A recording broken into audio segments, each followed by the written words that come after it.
قرار بدید داخل ورودی هوای کاربراتورتون.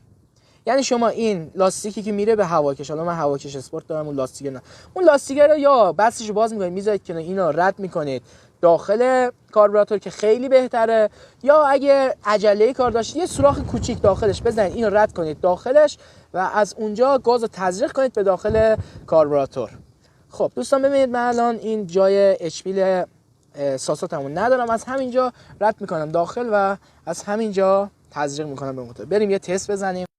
خب دوستان بریم واسه تستش. خوب دقت کنید بنزین کاربراتور کامل تخلیه شده روی زمین، شلنگ بنزین اصلا وصل نیست.